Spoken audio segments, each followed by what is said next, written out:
Good evening, everybody. Please let me apologize. About 3 hours ago, I updated my Mac. I said it needed updated, and for some reason, it's taking 3 hours for it to update, which I've never had. Usually, it only takes like 20 minutes at the most. So, just this very minute, everything came back online. Again, sorry for making you guys wait, but computers are not my thing. I wasn't expecting it to be this big of a update.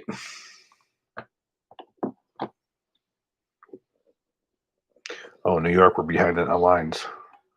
Indiana. How you done?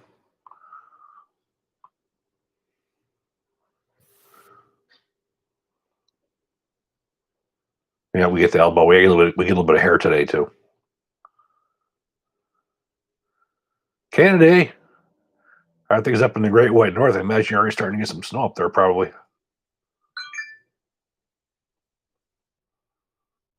Hey, Brent, San Francisco, more place behind the lines.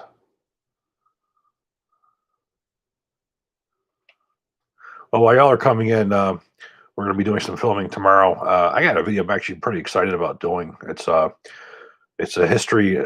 It's about this TZ Bren 2 carbine, but it's going to go into the post World War II Czech weapons. Start with the 760 by 45 round, the VZ52, the VZ58, the 805, and the Bren 2. We're going to go over the Bren 2M, 2MS, as well as the carbine. I just got my stamp back for my SBR to have a proper looking Czech military Bren 2. So that's one of the ones we're really looking forward to doing.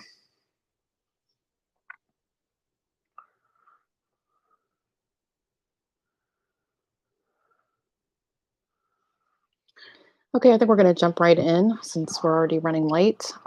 We have a couple of questions that was submitted from Donor Box earlier today through the newsletter and Facebook. If you would like to put a question, you can put it in the chat line. You can have your question bumped to the top to get priority by making a super chat donation.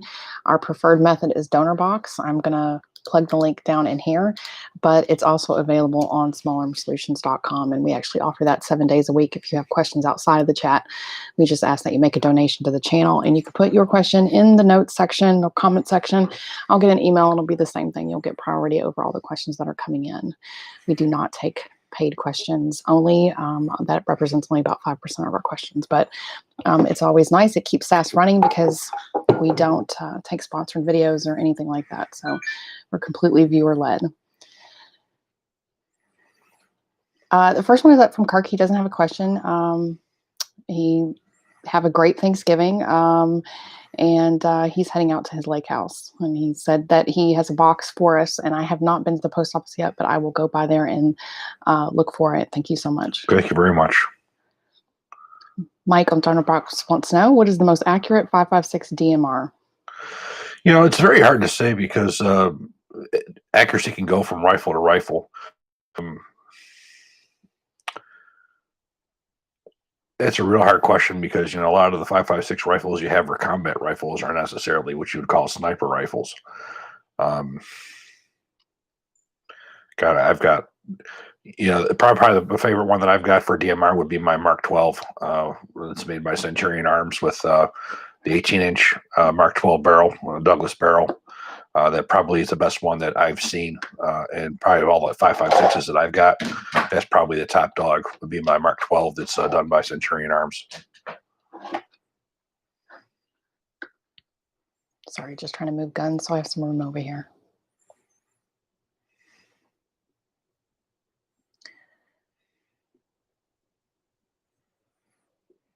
Is there any way to modify target ammo to make it more defensive ammo?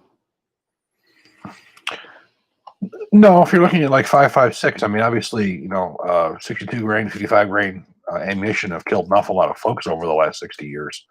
So, I mean, it's all suitable.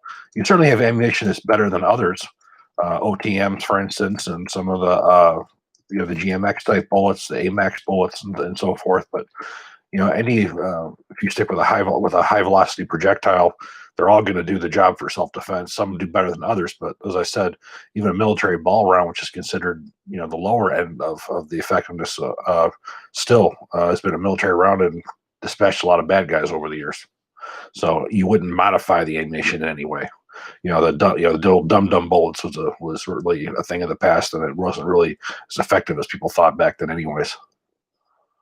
Thank you for your donation, Steve. I'll be looking for your question tonight.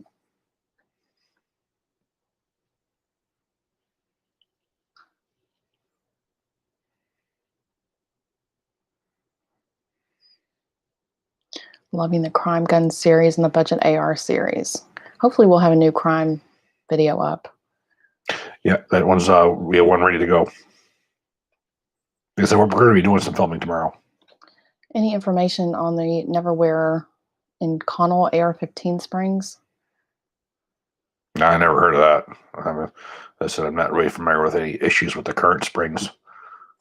Anything that would be that much more of an enhancement over it. What do you think of 4570? Oh, that's a little bit, out of my realm. Again, I deal with military law enforcement type weapons. 4570 has been a traditional big bore hunting rifle for large game, deer, and so forth. Traditionally, they've also been black powder cartridges as well. Lever action rifles. It certainly is a potent round, is a potent hunting round. I wouldn't necessarily look at it as a self defense round. It's a rather large, but it's a very, very good hunting round.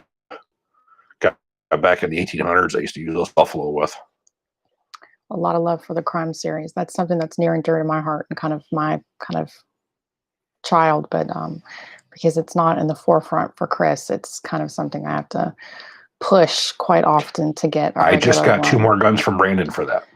We have several guns, but that's usually not one of the ones that he wants to film. So hopefully soon. We can do one tomorrow. As a second video, I've got it ready to go. I was sort of hoping and waiting on Brandon from the gun room to be part of this one, but it's hard to get lined up with him to do these kind of things because he's a full-time homicide investigator for the county sheriffs out here in Montgomery County. Individual SBR or NFA trust first, then SBR?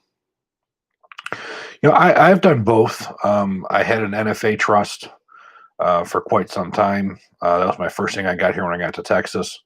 I sort of had to do something else because, I originally had 3 people on there and one of the people had passed. And it's very difficult to modify a trust.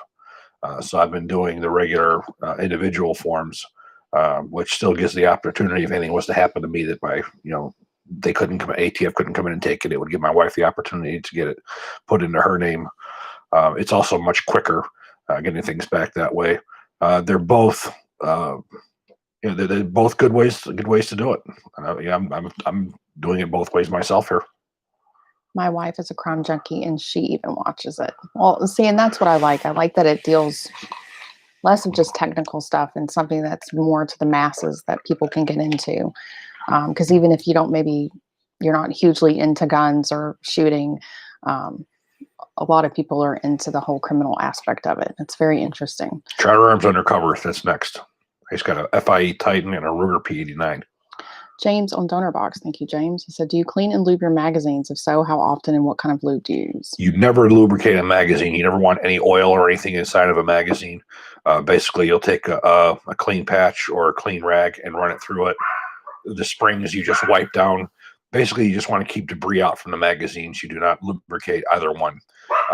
You can do maybe a thin film with like G96 just to prevent corrosion, but you don't want to use any kind of a wet lubricant that's going to get onto the cartridges, tarnish them, or cause corrosion.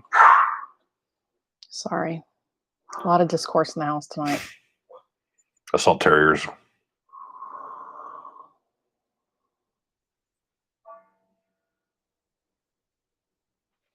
LMT or KAC for a main 16-inch carbine? For money and quality for quality and feature for feature, LMT. As I said, KAC makes a lot of very good stuff, extremely overpriced and extremely proprietary. That's the biggest problem with KAC is a majority of their components are not industry compatible. They're bolts, cam pins, receiver extensions, gas systems. This stuff is not industry compatible. And for that alone, LMT, it looks better. And the quality is just as good. There's nothing that would put AKAC over quality of LMT, in my opinion. Is Wolf 308 hotter than M80 ball? I feel like it is, but I'm not sure. I have yet to ever see any Wolf ammunition that meets SAMI spec at all. It's always under power. I don't have as much experience with shooting the 308. I just don't. The 223 causes so much problems with rifles, and it's caused the industry so many problems because they use they're under SAMI pressure, they have low port pressure, low chamber pressure, and they cause a lot of guns not to cycle their ammunition because it's not SAMI or NATO specification. The only Wolf or steel case ammo I use is guns that it's designed for: 760 by 39, 760 54R, and 545. But I have never seen a properly powered, a steel cased ammunition in any other caliber other than those main Warsaw Pact type calibers.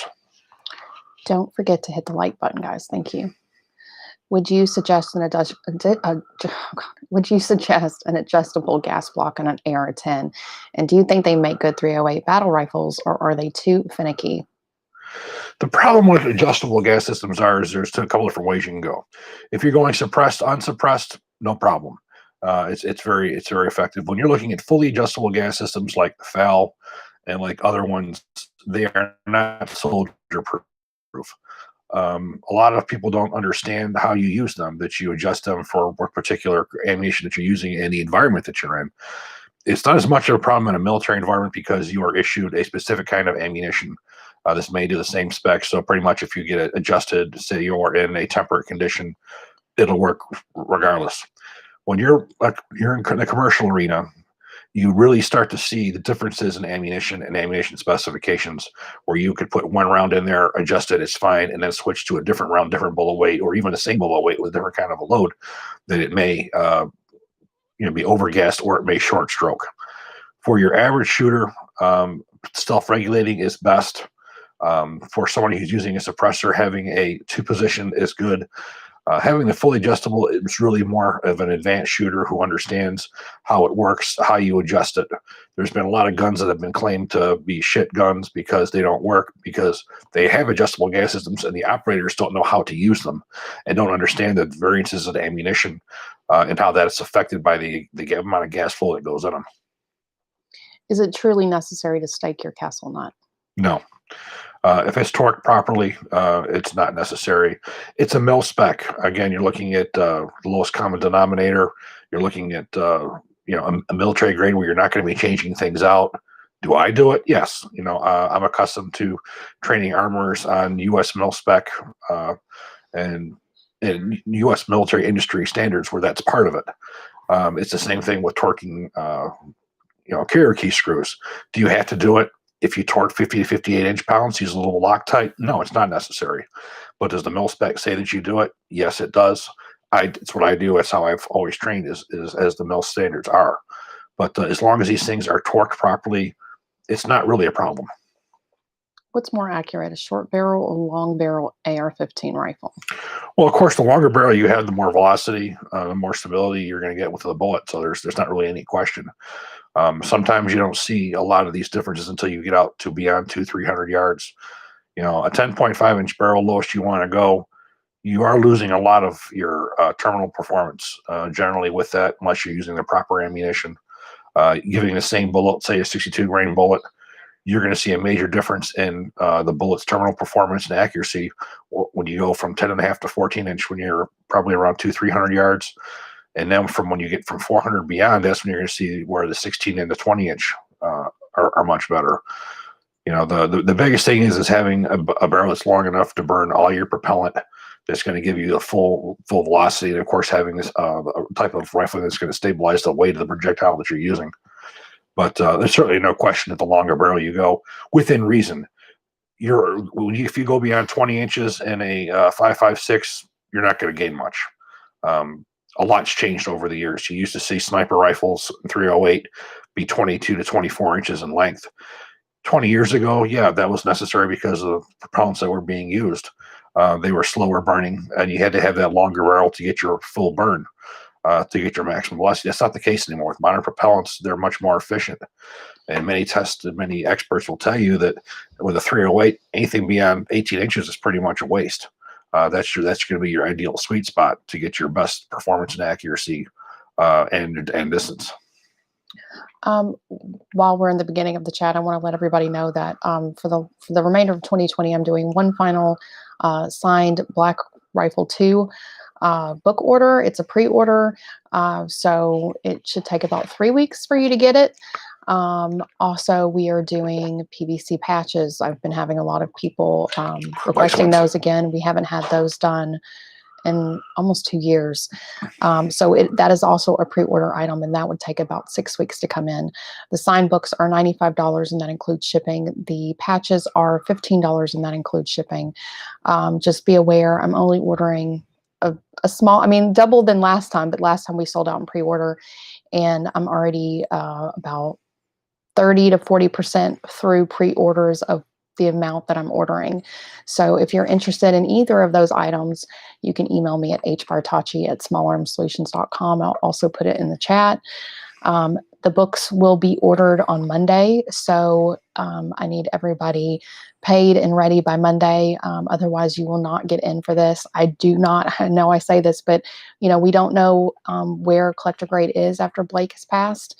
And the last statement I received, she had just done another order, his wife, and I probably went through quite a bit of those from the last time I did this. And so there's about 200 copies left. And that was as of about 2 months ago. So this is your last chance for 2020. I only do it in bulk just because it's a lot of work on my end to get signatures. And if you want an inscription, please also let me know, because we do those. But the PVC patches are very, very nice. They have Velcro backing, and they're just the shield. It doesn't say Small Arm Solutions because it shrinks it down too much. So you get a full size 3 inches with that patch. Chris, do you have one in here on hand? No, I know don't. Chris only got one. Yeah, you guys get them all. I only get them like I have to steal. Because the pre-order literally sold out of all of them. I put one aside for him, and he was I'm planning on getting a few more of them this time. Yeah, he's planning on swiping a few. I think yours is not on your range bag. I think it's on your jacket. It is in my jacket in my closet. Yeah. Okay. So those are both available if you guys are interested. And I'll pop my email. Thank you. I'm glad you sniped that one. I very rarely see them, but I have been seeing that one. I'm pretty good. Troll blood sniping today. Going back up to the top. I'm hearing that General Dynamic Rifle is going to win. Is that true? We don't know until an actual contract is signed. There's a lot of politics that go into these government procurements. And as I'm sure you understand that it's not necessarily always the best weapons that win. So, really until there's a contract that's signed and there's something that's concrete, even at that, it's still subject to be challenged. I'm really not. I'm not getting too excited over any new military small arms until I actually see contracts being ordered, and stuff being brought in, new ammunition being procured, and soldiers being trained. They've been trying to replace his family weapons for 60 years, and we're still with the same weapons because they work, and there's nothing that works better.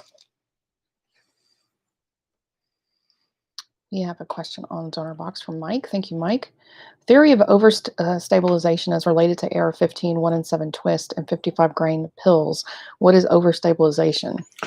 Well, basically, to stabilize a projectile, it's a combination of the bullet length, the weight, and the diameter. When you're looking at all these things that go into effect.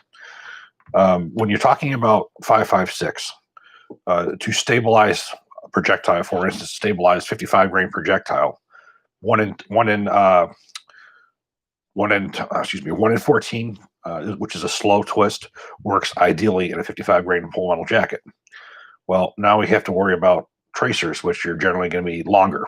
Well, now you get a longer projectile, slightly heavier, Now, all of a sudden, when you get into certain environmental conditions like winter, where you have a much, the atmosphere is a lot more dense, you have stability issues where the bullet, instead of it flying true, it's going to start to spin such, and it's going to come out of its straight pad. So now we're going to have to put a faster twist on it to 1 in 12. Now this will properly stabilize both the heavier and the lighter. So you get a slightly difference in internal performance because now you're getting more of that overstabilization where it's not going to, once it hits the target, it's not going to disrupt as quickly to cause more damage. So now we're going to go to a 62 grain projectile. Well, 62 grain projectile is too heavy of a bullet for that 1 in 12 inch to stabilize. So when the bullet leaves the barrel and it's having its gyroscopic spin, it's not going to go straight. It's going to start bouncing up and down, left and right. You're going to have tumbling. It's not going to stabilize. Now we have to have a faster twist to give more revolutions to get it to stabilize. So now we have an ideal bullet weight and rifling characteristic to stabilize a 62 grain full metal jacket. Well, now again we enter a slightly larger bullet, longer bullet, in an Arctic condition, heavier atmosphere. Now all of a sudden that tracer is not going to stabilize with a 1 in 9 inch twist. So now we have to go to 1 in 7. So now we have to overstabilize the standard ball round to make the tracer round work properly in the other environments. And then we go to the same thing with the 1 in 7. Now we're looking at a 1 in 7.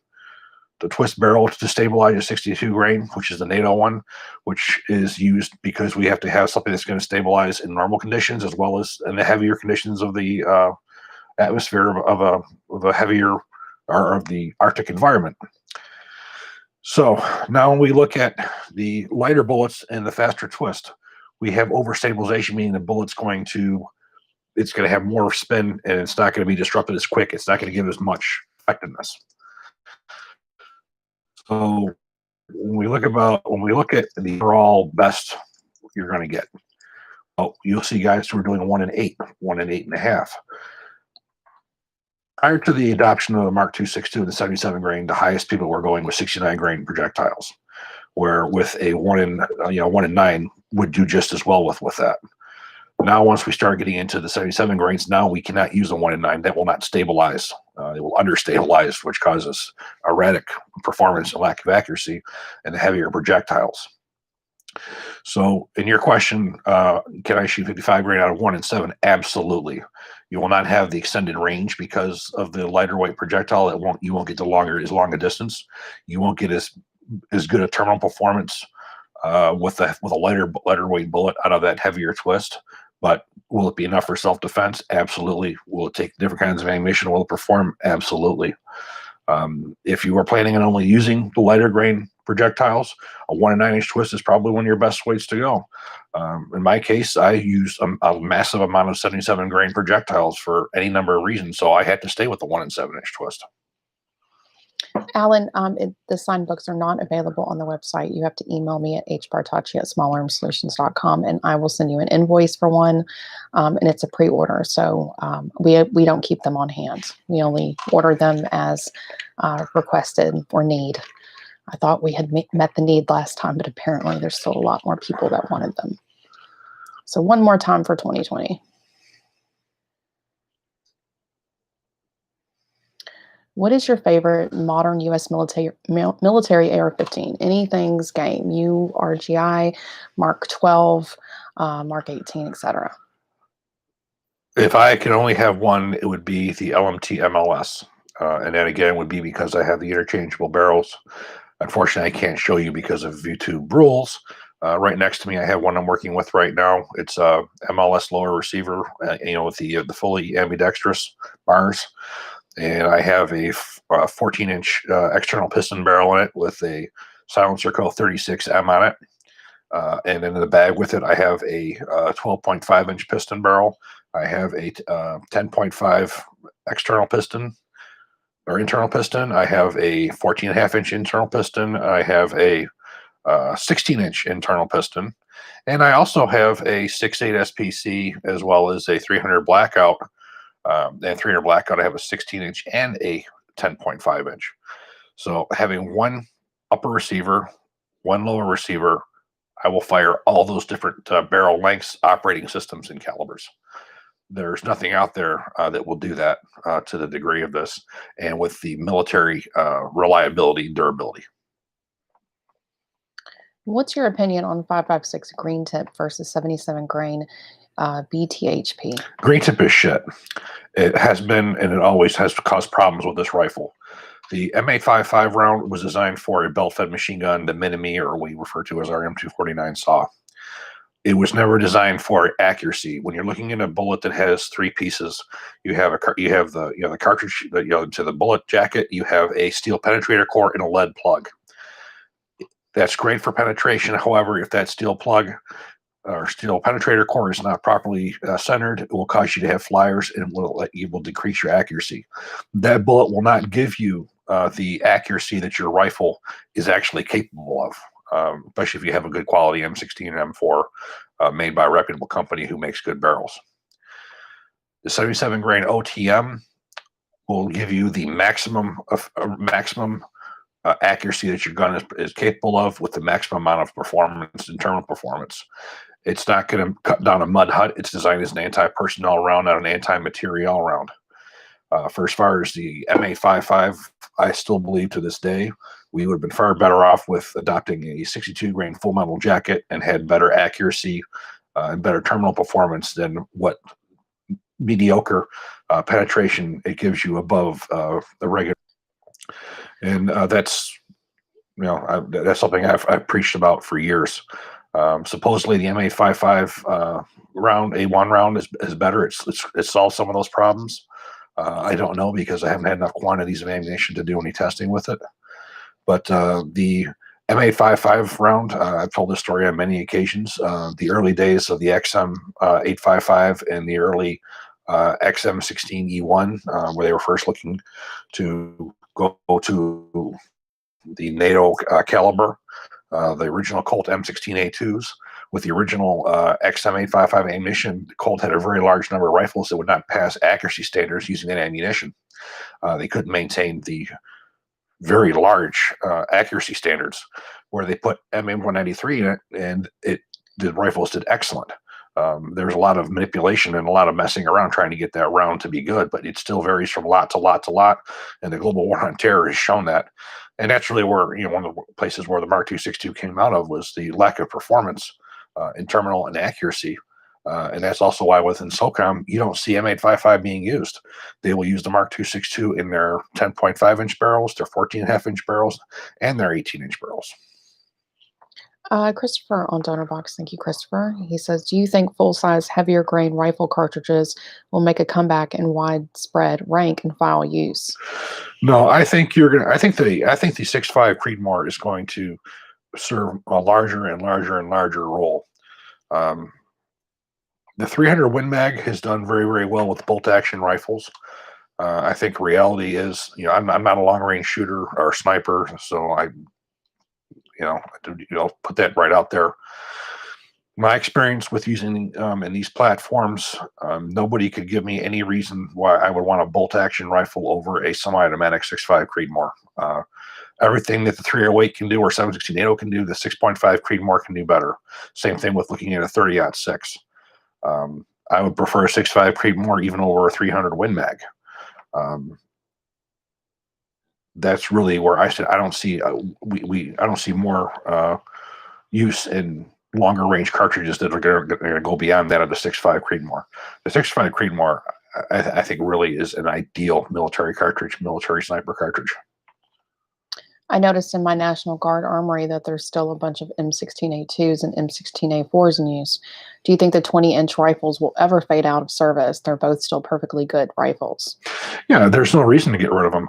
The M16A2s, because of the fact that we are doing so much with optics these days, that could become outdated in the past. And quite frankly, all you have to do is replace the upper receiver with a M16A4 upper receiver, and to give you a little bit longer of a front sight post, which we have, and to convert all those A2s into A4s. And there's absolutely nothing wrong with the M16A4 rifle. The biggest issues that come in with the A4s is because of the fact that we're using so much thick body armor that they can be a little less comfortable to use because of the longer stock. A lot of guys like to go back to A1 stocks if they can find them. It's a little more conducive and better, when you're wearing the body armor. But there's absolutely nothing wrong with those, and they are not obsolete weapons by no means. That's still a true battle rifle. If you're thinking about it, the M4 we've had to modify from a lightweight carbine that wasn't supposed to be used for frontline use to turning it into what we have now is our SOCOM or M4A1 that we're using in our military now. It's now finally turned that into an assault rifle with a heavier barrel that's designed for extended, in firefights, it's extended not to overheat. It's designed to work as of a combat rifle, not as a lightweight carbine. I'm looking to build an AR-10 and 6.5 Creedmoor. I don't want to waste money, so I need opinions.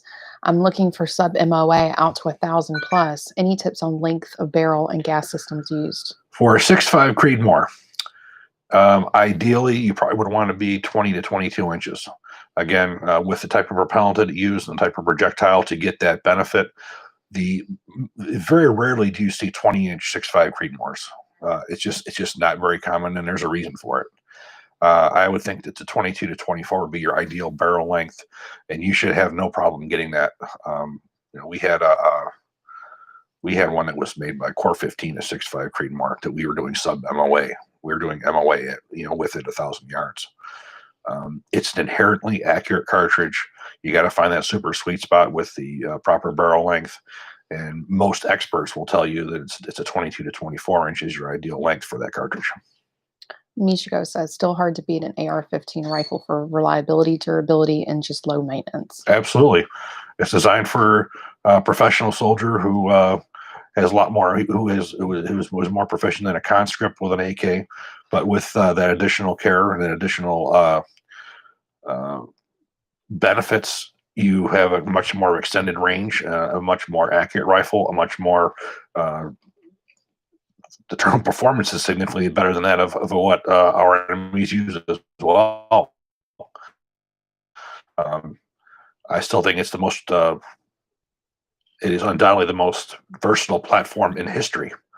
There is no weapons platform out there that you can do as much with, as much in calibers, as well as modularity. There's nothing out there that comes even close to it still to this day. If you had to choose between an Armalite AR-10A or an Aero Precision AR-10, what would it be best? In the Mark Westrom days, I would say Armalite in a heartbeat. The current production SAC ones, as I've said it before, I will never give you a blessing on something I don't have personal experience with and I don't have personal trigger time with. And since Mark Westrom sold that company to SAC, I have yet to ever have in my hands a current production Armalite rifle. However, I have had many Aero Precisions, and I've never had a bad one. I will tell you, just because of my experience, I can speak on behalf of the quality of the Aero. I can't on the SAC produced Armalites. SAC, Strategic Armament Group. Why would anyone want steel case? Shock ammo. Steel case is cheap. That's when you have countries like Russia who don't have much access to brass. It's inexpensive. That's it. There's a lot of benefits to using brass over steel. A lot of people don't really understand what that brass cartridge case is responsible for. Sealing the chamber, expanding, contracting, absorbing the heat, from the chamber. It does a lot more, and it does all that better than steel does, but it's a lot more expensive. I recently bought a Spikes Glock mag lower and plan on a 16-inch barrel build. I have an 8-ounce buffer. Is that too heavy? I would go with a standard Colt pattern buffer for that. Unfortunately, the weights are escaping me at this point. Generally, I go off of H1, H2, H3, and so forth. The Colt barrel, the Colt pattern, which is an all steel buffer, is what you would want for any 9mm. Stay away from the H1, H2, and H3. There's specific buffers that are designed for 9mm. That's what you would want to stay with. Without pulling the barrel, is there any way of confirming the gas port size on a Colt 6943 monolithic 11.5 inch? No, the only way to verify that is to pull the gas block off and pin gauge it. Um, with a Colt, you can rest assured that those are going to be proper sized gas ports because they don't have to mess around with them too much. You stay with a 14 and a half barrel, 14 and a half inch barrel will have the exact same gas port regardless of whether it's a going in a one piece upper receiver or whatever. Same thing with the Commando; they're going to have the exact same buffer or gas port size. They switch that off for every barrel length that they do. It's mostly your companies who are making in-house or somebody doesn't have good quality control who is producing barrels without changing out those for the individual gas port sizes for the individual length barrels. But unfortunately, the only way for you to know any gas port size is to pull the gas block off and use the proper pin gauges to verify that. But there's no reason you have to verify that with a Colt. I've in all the years that I worked with Colt and worked in there as a and worked at the company, I have never seen an issue where they have had the wrong gas port sizes drilled into there. I've seen an occasion where they had forgot to drill gas ports, but I've never seen at any time where they drilled the wrong size gas ports. Colt had that down. That was not a problem that they had experienced. Do you need to use Loctite and the Glock sight tool when replacing Glock sights? It's always a good idea to use Loctite on any kind of a pistol sight. But of course, depending on the type of a sight that it is, some of them you have the plastic ones where you just have the pin you put in. Other ones that you will have a flat hex screw.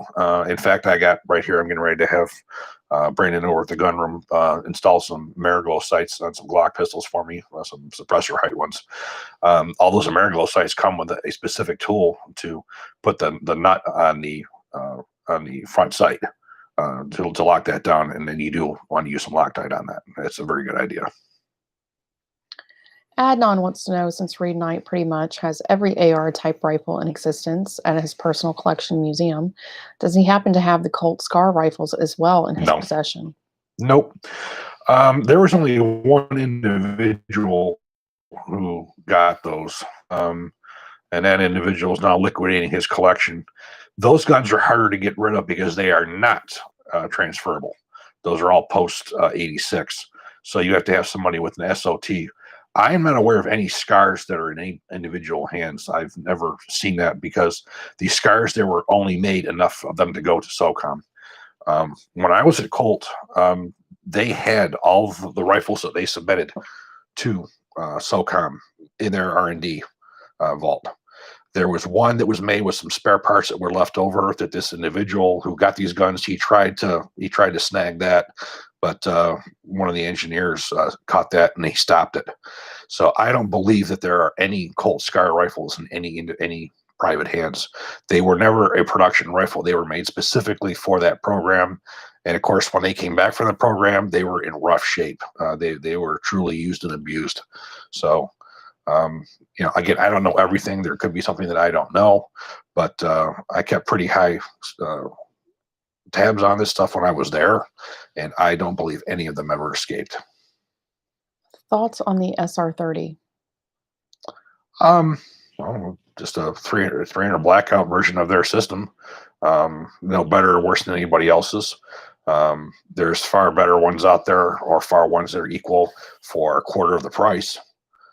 Again, I really do. I do love what Knights puts out, and if you have the money to spend, and you're willing to take the gamble on that, they're always going to be around to support all these proprietary parts, or you want to try to stock up on those parts if you can get them. That's a great thing.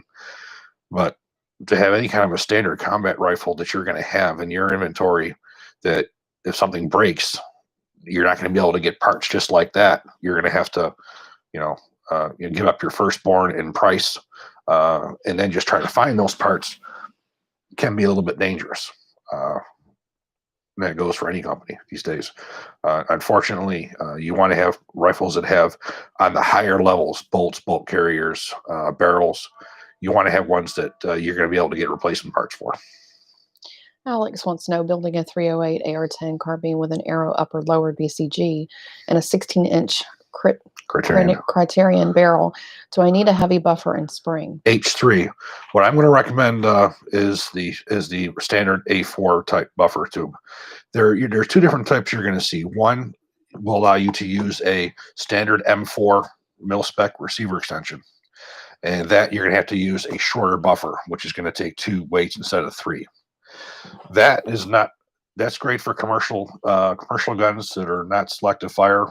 You will get severe bolt carrier bounce.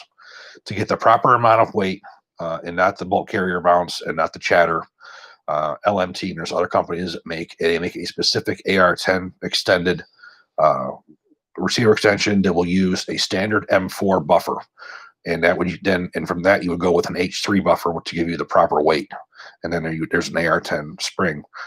If you can, LMT sells a complete 308 kit where you'll have the receiver extension, spring, and H3 buffer. That is the ideal way to build that. I'm not a fan of the mil spec receiver extension with a shorter tube. In fact, you will see no military issued 308s. If any military that I know of that uses it, that they will always use the longer buffer, uses the proper AR-15 type buffer springs. That's SIG. That's HK is proprietary, but it does the same thing.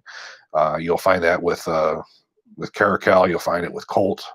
You'll find it with all of them who make 308s, that they're using the proper ones. Not Colt, no.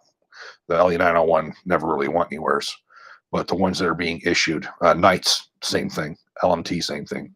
All those brands that are actually seeing combat are using those proper parts. Josh on DonorBox. Thank you, Josh.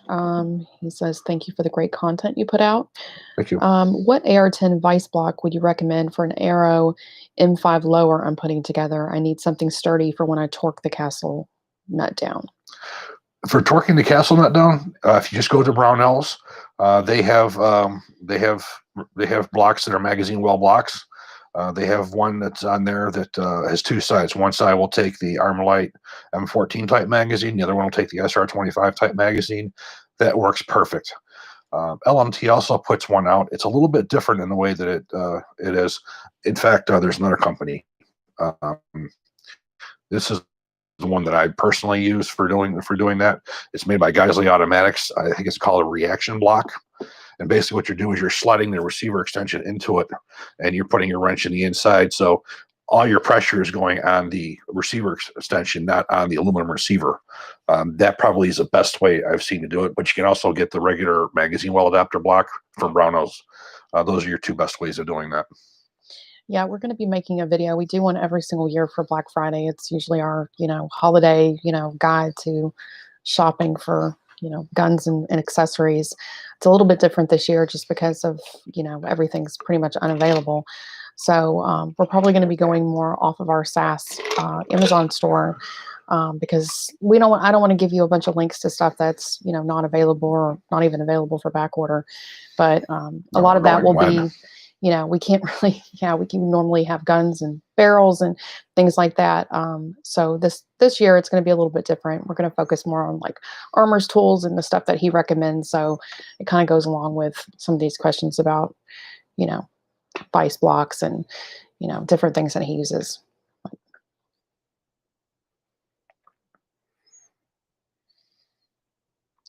Any news on the LMT 308 piston system? Right now, I actually talked to Carl about that not too long ago. Right now, they're trying to get their head above water with the Estonia sales of that. I was originally told 3rd quarter this year I would see one first fire doing a review on, and he says that they're not quite ready for that yet. So hopefully 1st quarter next year. Please rest assured, I am on him about that because I'm really curious to see myself. Carl is he's not an external piston fan. This is one of the things that he did at the request of the Estonian government. The Estonian government is the first government in my time that I have ever heard of who has requested an external piston for health reasons. They claimed that the internal piston brought gas back into the shooter's face, which lead barium would give them high lead levels. This is complete bullshit. But they had some kind of a medical study that stated this. But Carl, being a smart businessman, rather than say, no, I'm not going to do it and turning the contract over to somebody else, he goes, okay, I'll do it. And he was able to do the exact same kind of system with his that he did with his MRP, with his MWS, or with his 308 system. So you're changing out a bolt carrier and you're just changing out the barrel. But you definitely can be rest assured I'm on him about that. I ask him about that on a regular basis, and I do hope to see one in within the next probably 3-4 months. I just popped in the chat the Amazon store for SAS because there's a question about, good reading materials for the AR-15 platform. We have a whole section on there of books that he's picked, things that he's bought and read and enjoys. I have gotten a lot of comments from you guys because of the fact that a lot of the books that you've seen in my AR-15 videos are extremely expensive. A lot of the best books that have been done have been very limited prints. The Great Rifle Controversy, there's some other ones. So if you can find them, they are expensive. But there are some books that are currently in production today, or are currently available today, that are really good, which is what we're going to be having. We have in the store ones that are still being published. And that's what we're going to do for the Black Friday, is stuff that's tangible that you can buy now, that's centered more around things that are in stock and not necessarily hard to come by. But those other books, you throw in the titles, and occasionally they come up used on Barnesandnoble.com, or some of those bookstores eBay? they do deal with used books, and if you can find them, they're awesome books, and they're really good to have in your collection because they're excellent. I've got all of them, and some of those books have been rather expensive over the years. Yes, he's always been a fan of those out of print, hard to find books. When he was a forensic scientist, there was a book that was kind of the Bible for forensics that he wanted, and I think we spent like $200 or something for it. It was out of print. And yes, that's the 60s, I think it was. Yeah.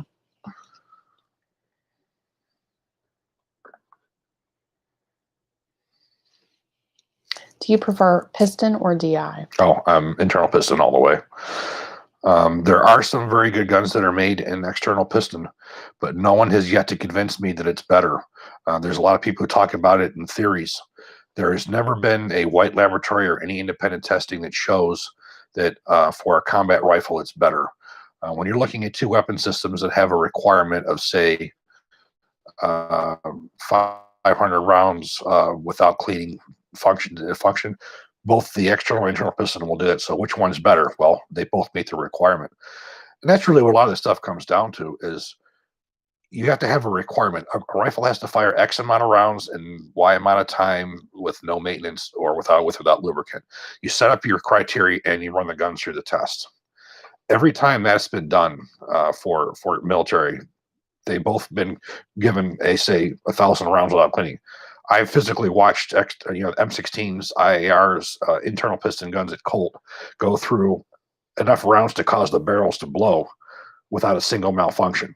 Meaning you're looking at guns that'll go through 400 rounds within a couple minutes, or you're looking at or say 14 magazines nonstop before a barrel will blow without a single malfunction because of the operating system, or see an IAR that'll go through damn near 1,000 rounds with the proper barrel, and the system doesn't fail. What causes guns to fail in 5.56s or any high velocity bullet is the heat of the barrel, and when the barrel will rupture before any of these gas systems fail. And the thing about the internal piston is you've seen a lot of YouTube creators who have shown guns where these AR-15s have failed because of gas tube failures. That's because they're using substandard parts. When you're looking at the true mil-spec AR-15 in a carbine, the gas tube will outlast the barrel bursting. So when you see any of these gas tubes that are warping or causing guns to fail on carbines, that is because it is a cheap gas tube that is not made to mil standards, and then and they warp. That's why I tell a lot of people when they look at these destruction testings, like some guy like a Iraq veteran does, and some of these other guys, where they're just running guns until they fail. And you see how all these guns will have different types of failures. Some will be a gas tube failure. Some of the barrel will droop. Some will for whatever reason. The mil-spec rifles is when you really want to know what the capability of an M4 carbine is, or an M41 carbine. You look at a rifle that was produced by a military manufacturer that has control of all these parts. That's the rifle that you judge what the performance of an M4 is, not on any of these cheaper copies.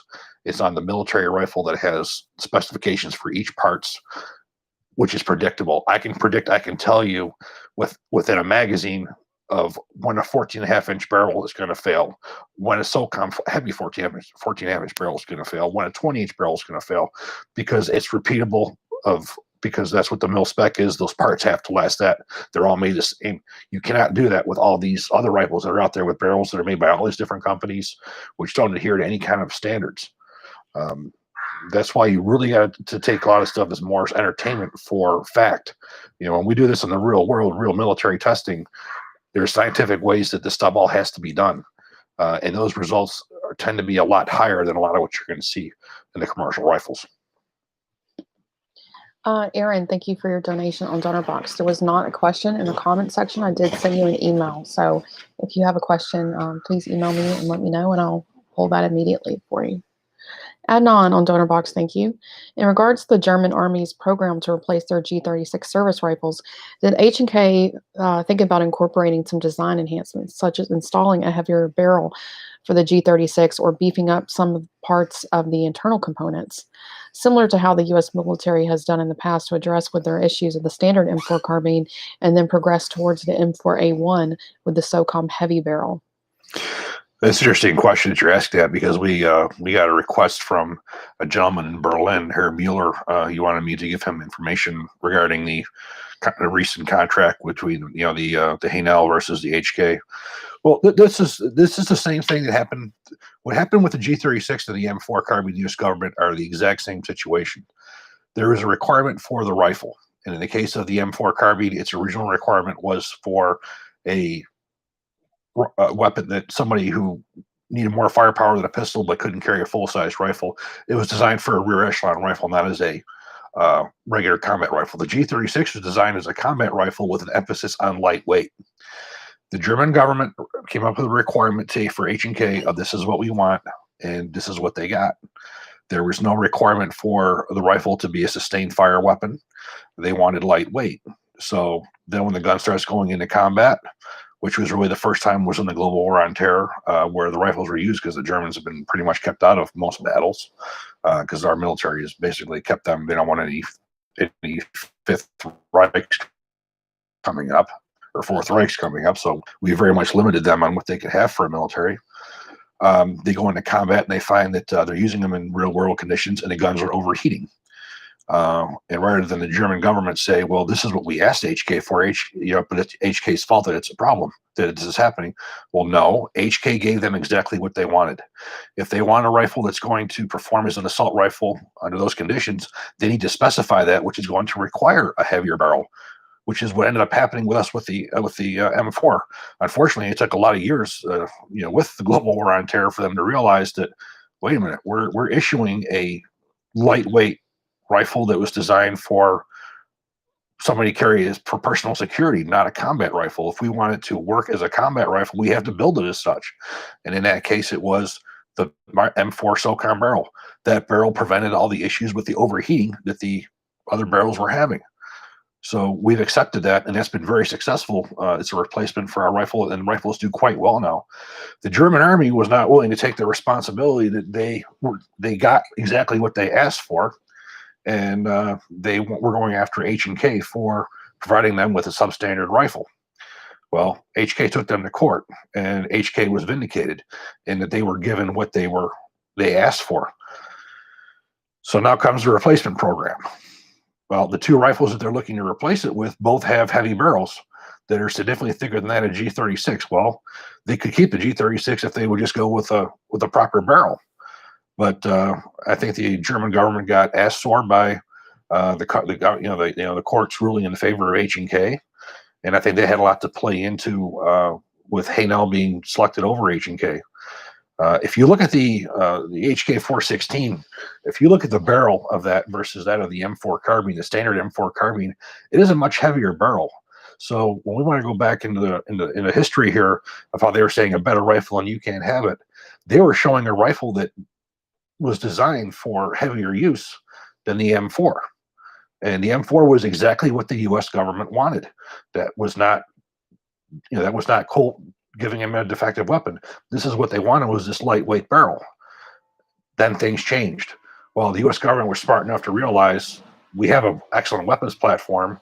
The weapons platform is failing because we're making it do something that it wasn't designed for. Let's fix it. And they did it.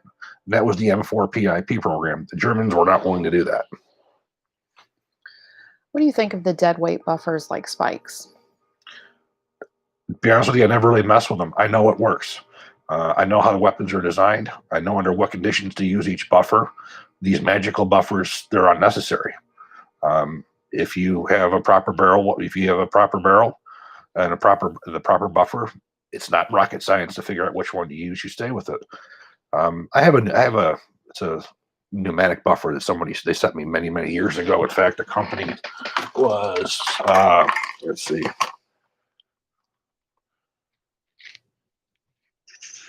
The DPM recoil system it's coming out of Greece and Europe. They had sent me a whole bunch of a pistol and an AR rifle buffer. I bet you 3 years ago. I had no idea who they were. I just ended up sticking it in my desk, and it was more recent that I started looking into some research on what they were, and I used them for the first time in my G41. Well, I decided to pull the one out for the M4 as well. So I'm just getting ready to test that. It's supposed to be some kind of a miracle buffer. We'll see what it was. But I know very well if I'm using an external piston barrel, I'm going to put an H2 in there. I know if I'm going to be using an extra heavy barrel, I'm going to put an H2 in there. I know if it's a standard weight, I'm putting an H in there. I know if I'm going to be using a 20 and 12-inch barrel, I can stick a standard carbine. I know what I can use, and I know what's going to work. So to spend all this extra money for these wonder buffers and these wonder springs and things like that, it just to me is a total waste of money. I believe these are two separate posts. I believe they're all supposed to be one. I just finished a Colt M16A2 build from a kit I purchased online. The barrel extension has speed ramps, but there are none on the upper receiver. I'm experiencing jamming with the M855 cartridge due to wedging of the tip and the feed ramps. Will changing to the magazines with the green follower solve my feeding problems? No. Using a Magpul PMag can help because it does raise the round up a little bit higher. But to be quite frankly, Smith, have him get a Dremel tool and have him just break the edges on there, so you don't have those sharp edges. That problem will go away. See, a lot of what's happening now is M4 feed ramp receiver or barrel extensions are being used solely now. It's very rare to see the standard rifle length ones anymore. So that's like what you're seeing with the Colt AR-15A4. All they're doing is they're taking M4 upper receivers, M4 barrel extensions, and putting them on 20-inch barrels.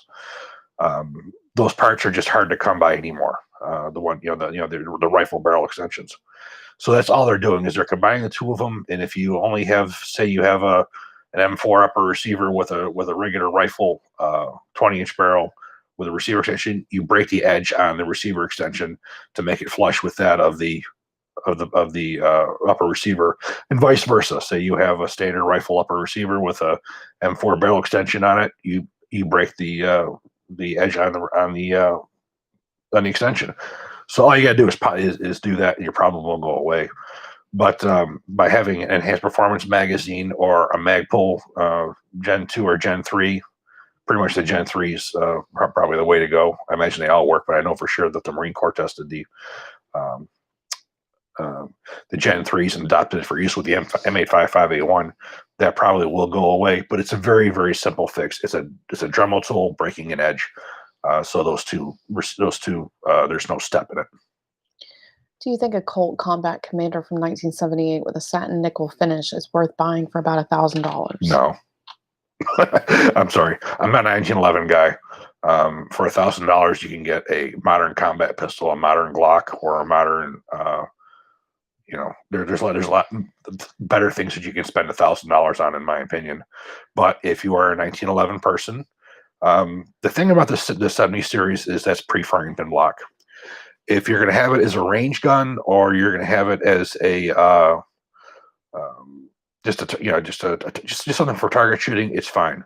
If you're going to carry it, you want a Series 80 with a firing pin block. I had a forensic case that proved the point that M1911s are not safe to carry loaded.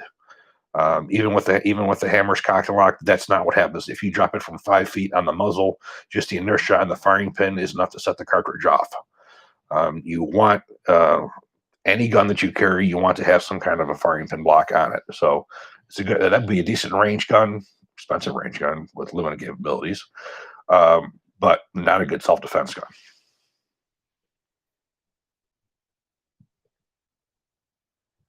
Is the radial delayed blowback of the CMMG 9mm AR the best version of a 9mm AR? I really do like it. I'll admit I am an MPX fan. I think that is the best option out there today in 9mm. If you're looking at regular AR type systems, I have to say I think it's probably the best that's out there. It's definitely much better than a standard blowback. There's no benefits to a blowback over a radial delayed mechanically. It's better for somebody who's using it suppressed. It's safer. Safer using on heavier ammunition. The nice thing about the radial delayed blowback is it gives you endless abilities to increase cartridge size, and for the carbine. I mean, the higher caliber you go, say 9mm 37 sig, the better it works for as far as its delay. You can make a radial delay blowback up to 10mm with no problem, where it's much harder to do that with a blowback because you have to have that much extra mass on the bolt and extra mass on the buffer and so forth. I have to say that my MPX is my first choice. My second choice for operating system would be a radial delay blowback, and I have a lot of trigger time on them. A lot of trigger time. I got one right behind me right now that we're going to be doing a video on. It's the new CMMG. They call it the Mark 17. It takes the SIG M17 magazines, and I love it. It works better than the Glock magazines because the Glock magazines have so much. There's so much variation in the Glock magazines going back, from 1985, that you do not have a reliable lock open. Some magazines will work, some it won't. Even some of the newer magazines, I've had dramatic experience with those, not just with the CMMG, but with anybody. In fact, there are companies out there who've even given up on bolt lock open mechanisms because they just aren't reliable. With the CMMG, with the Mark 17 using the SIG M17 magazines, 100% of the time they lock open. It's far more reliable for lock open feeding, just as reliable as the Glock magazine, but you get 100% lock open, just like you do with the Colt pattern. The Colt pattern magazines, as long as you have a good Colt magazine, 100% will lock open on the last shot. You will never find a Glock pattern that will give you that kind of reliable functioning with your bolt lock open. What's the best way to deal with an overgassing issue when it comes to an AR? Would it be changing from an A2 flash hider to a muzzle brake, or going with a heavier buffer be better? Well, unfortunately, you're going to have to go with a heavier buffer or put an adjustable gas system on it. You do deal with a lot of overgassed systems these days, and again, because all y'all want to use wolf ammo. A lot of people out there seem to think that if you for an AR to be good, it has to be able to function with wolf and that cheap ammunition, and you don't realize what you're giving up for as far as reliability with your gun by doing that. By going with a proper mil spec ammunition or a proper 223, the rifles run 100% reliable and they're not overgassed. They don't beat themselves up. But if you want to use that other ammunition, you have to open that gas port up so it will work with that non-NATO spec port pressure. So when you use normal ammunition in them, you're overgassing it. That is a consequence that all these manufacturers have to deal with, is because, again, the market demands that it works with this cheap, non-conforming, non-spec ammunition. Is Olight crap? I see you're often making fun of it. That's actually me posting that. I'm not really making fun of Olight. We're not saying that it's a bad product. We're just saying that we're a channel that doesn't take sponsored videos. And a lot of people do take sponsored. And that's, and that's a source of contention with a lot of channels. They don't like me saying that, and they don't like me putting that stuff out there, but I do anyway. They're not bad. The product's not bad. Channels have to make money to survive. That's a given. But I feel like when you take money from a company like Olight, you're making an infomercial, and then I feel like you're losing credibility for your channel. And I don't want you guys to ever come into question, when it always is anyway. That we're getting checks by endorsing a certain company or including them in, like, certain guns that came into the budget rifles. Were we receiving a check from those companies? Of course not. No, absolutely not. And by putting that out there was just showing you, like, I'm very transparent when it comes to running the channel. We don't do those deals. And they harass. So if anything, I'm just making fun of the fact that they harass you in order to try to give you a check and name your price to make that video. And no. I can't tell you how many people who have tried to say that I'm on LMT's payroll because of how I talk about LMT, which is simply not true. Yes, I've worked for them. The only time he's ever made a check from LMT is because he's written manuals for them. I've done consulting work for the company. Carl Lewis has never given me anything. Everything that I have, I've either bought from him or I have traded. I've done consulting work. I said, I want one of your rifles, and we've done that. Every one of us out there, all of you have something that you like for whatever reason. You have something that you trust because you have massive amounts of experience with it. It does everything that you want it to do. The technology's there, which makes it stand out, which is where I am with LMT. I have watched this company grow since they first started producing full guns. I was there. I actually had, when I was running Black Rifle 2, when I first met Carl Lewis, I had a prototype that he had sent me of his MRP system, and I was test firing stuff for him back then. And I've watched the company grow. I watched him do things that nobody else does. I watched him make the 4th generation rifle that brings it to its next level. I've watched the quality. I've watched everything progress over the years, and I have thousands and thousands and thousands and thousands of rounds out of all these different platforms of his, which has gained my confidence and my. I would stake my life on him. I would take any one of my LMTs. If I had to walk out my door into a combat zone, I would take any one of my LMTs and not think twice about having a rifle that I know that's going to work. I know, and that's where I'm at with that system. I don't make any money on it. You want my honest to God truth, what I think is the best out there, I'm going to tell you. And we receive no money for that. So that's one thing I will tell anybody is, if I'm being paid, I'm not getting the checks. Just like when you guys ask me questions, if I don't have an experience with something, I haven't pulled the trigger on it, I'm not going to tell you it's good. Gentleman just asked me about the AR-10 versus the Aero Precision. I'm not going to tell you that the new SAC AR-10s are any good because I've never shot one. I know the Armament ones were awesome, the ones that were done by Mark Westrom, but I can't give you an opinion on something I never pulled the trigger on, and I won't do that. So I think we're going to shut it down for the night, and thank you for joining us. If you have any interest in those patches or these signed books, you can email me at hbartacci@smallarmsolutions.com. If you don't know what they look like, I have a photo up on Facebook and Instagram from the last patch order that I did from the same company a year and a half ago. They do a lot of the patches for the gun guys, and they're very high quality. They're very nice. And I will get Chris to dust off that jacket and take a photo of it. And so guys can see what it looks like on clothing or on a range bag, but they're really nice. But thank you guys for joining us tonight. Thank you for joining us again. I am sorry for causing us to be late with my misplaced trust in that I was going to have a quick update to my computer here. Have a good night.